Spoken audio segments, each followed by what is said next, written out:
Hey everybody, Scott Steen with winnersandwhiners.com coming to you with our special Super Bowl 53 prop edition. As always, we are live from the Kurt Gowdy studio deep in the bowels of the Winners and Whiners Sports and Entertainment Complex. And it's Super Bowl, everybody. Are you excited? Can you feel the excitement? I know I can. As a Chiefs fan, I just couldn't be more thrilled that the Patriots are finally getting a chance to go to the Super Bowl. That just warms my heart. Thank goodness. Poor Tom Brady. Oh, bless him. Okay, well, before I get struck by lightning, let's move on. As always, guys, don't forget to like and subscribe. Give us a thumbs up. Let us know what you're playing. And if you're getting good content, if you're liking what we're doing, please give us a subscription and all that good stuff as well. The biggie, don't forget the drawing tonight, right after the game. We will do it about an hour after the Super Bowl is over.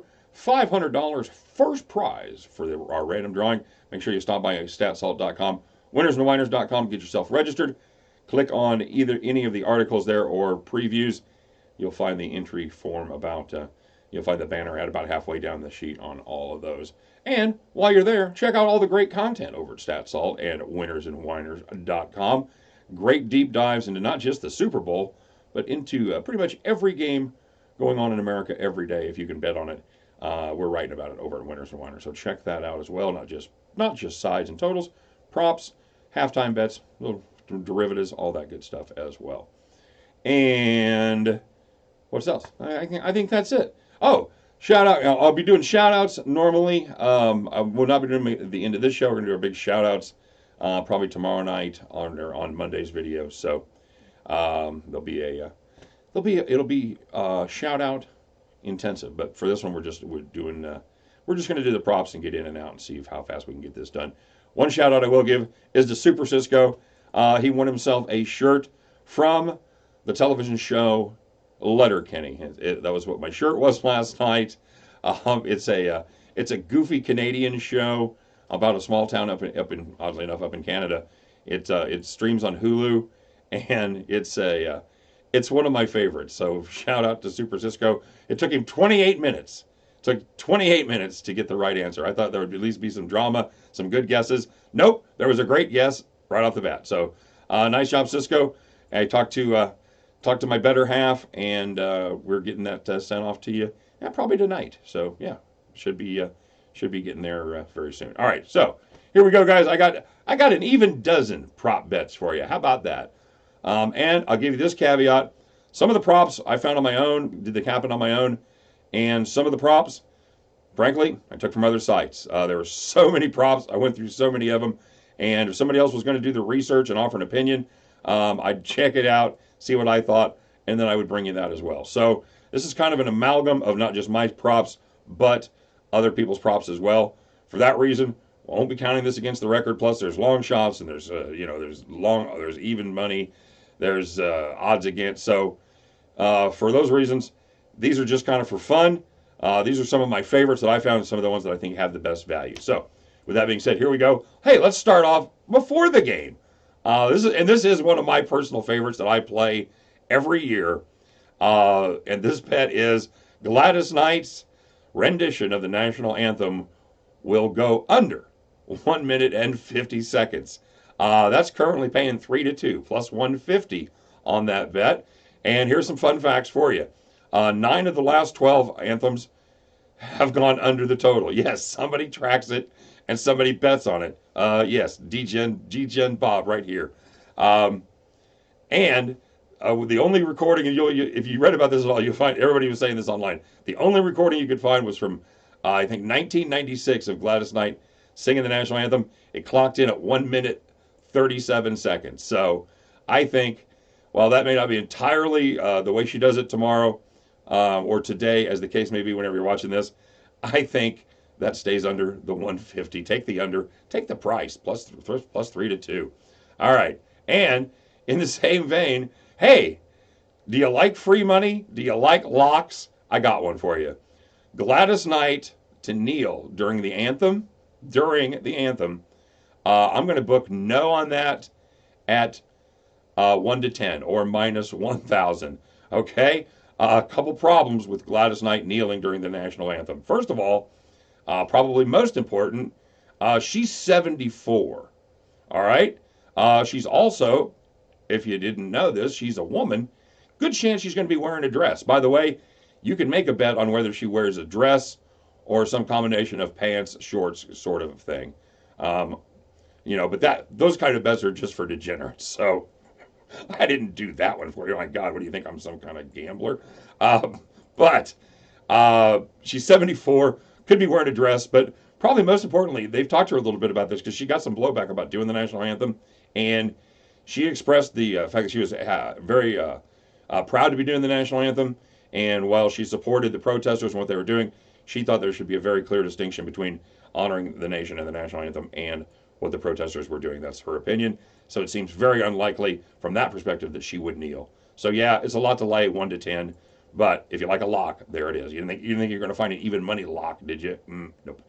All right. So now, and to the stuff that actually people will be interested in, not just me. Leading rusher for the game, Sony Michel, plus 125. This guy is the one this bet is cashed 2 weeks in a row for Sony Michel. It was a dead heat first week, and then he was the leader outright in week number 2 over the conference championships. Here's the deal. He's going to lead the Pats. That's pretty much a given, barring some really weird, unforeseen circumstances. So then it just comes down to, is he going to lead Anderson and Gurley? I think these guys are going to cannibalize their carries enough where they won't be able to top whatever total Sony Michel puts up. I like Michel. Plus, he's averaged about 90 yards per game in the Patriots wins. If you like the Patriots here, this is kind of a nice little sidecar to put with it. Sony Michel, leading rusher of the game, plus 125. James White, under 6.5 receptions, plus 110. James White for the Patriots, although he is a favorite of Brady's, he's just had 7 or more receptions 6 times in 18 games this year. Last week was just the second time since week 8 that he recorded 7 or more. I think the real price on this probably should be around minus 125 to minus 130. I think getting positive money here is a good play. James Devlin, fullback for New England, under 3.5 rushing yards, minus 110. First of all, with Devlin, you're going to need to get to 3.5. You're going to need 2 carries. All right, he's never he's had 2 carries or more 2 times this season. He carried 4 times for 5 yards. He carried 2 times for 5 yards. He's never had a carry this year over 3 yards. All right. So, is he going to get 2 carries? Maybe. Is he going to get 5 yards on those carries? Highly unlikely. They're going to use him in short yardage if they're not using Brady. And he's had 2 or more carries just 4 times this season. And the 2, and just in the 2 times that he did, like we said, he's had. What did I write down? Sorry, guys. Yes, all right. So he's had. Oh, that's right. I'm sorry. He's had carries in just 4 games. So in only 4 games has he had a rushing attempt. 2 of those 4 games he had 2 rushing attempts. Or excuse me, one he had 2 rushing attempts. One he had 4 rushing attempts. Those 2 times he had 5 yards.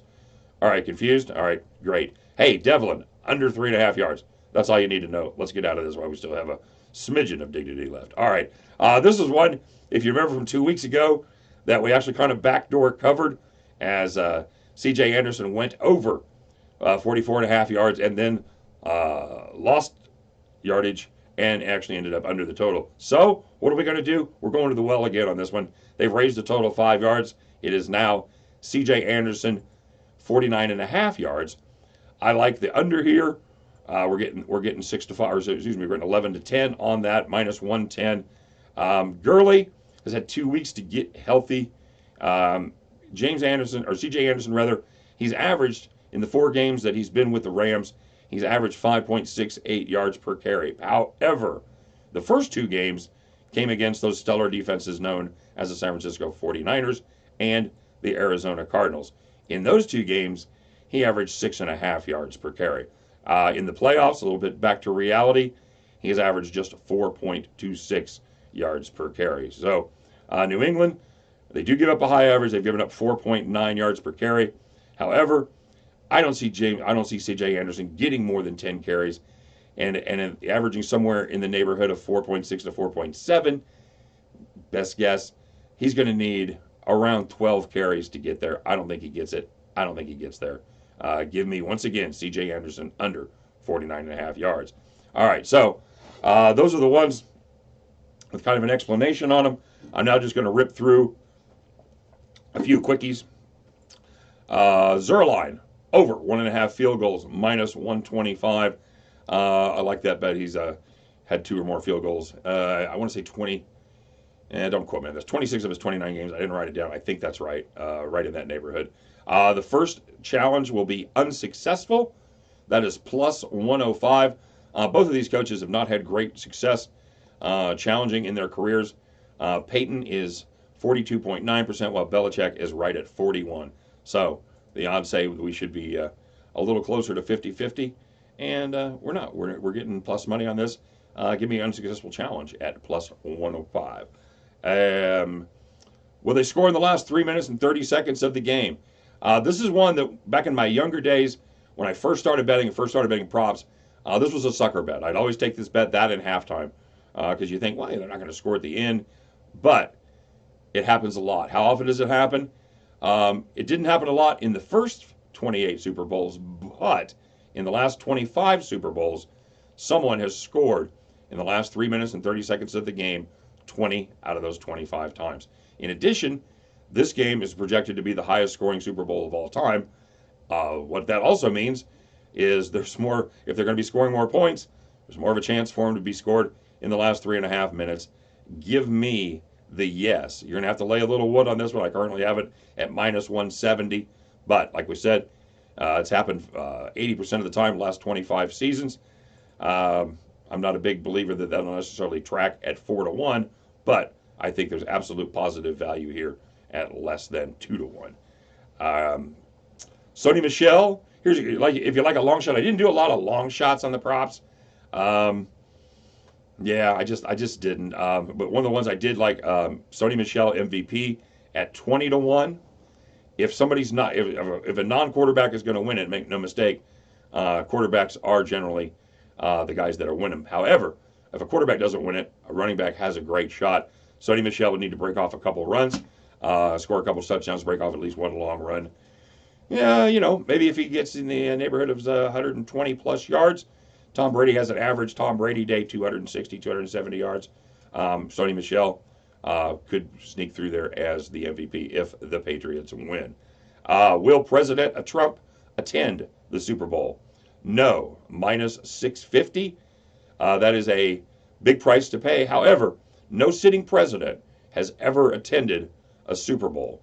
I don't think that's going to start here with President Trump. And the big reason is, if you listen to the Secret Service, they'll talk about it. You'll hear them occasionally. The security detail and the security involved would be an absolute nightmare.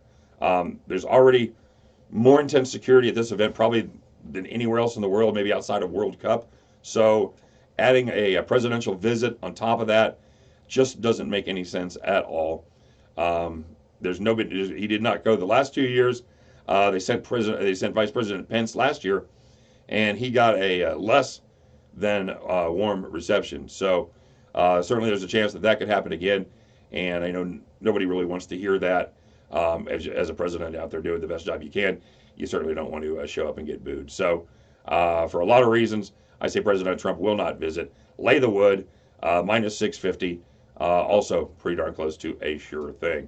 And the last one on my list, will Jim Nantz or Tony Romo mention the point spread during the game? That covers from kickoff to the final gun. No, minus 400. Very simple. CBS has a stated policy not to mention gambling info on the air. So if either one of them were to do that, they'd be going against company policy. Not very likely for two professionals at the highest level of the broadcasting peak of the broadcasting spectrum. I don't see that happening. That's a good bet there. Only laying 1-4 or minus 400. All right, there we go, everybody. That is your Super Bowl prop show. Everybody enjoy the game. Don't forget to stop back by. Don't forget to get registered. Stop back by after the game is over for our live drawing. Should be a lot of fun. And we've had a great NFL season. This is it.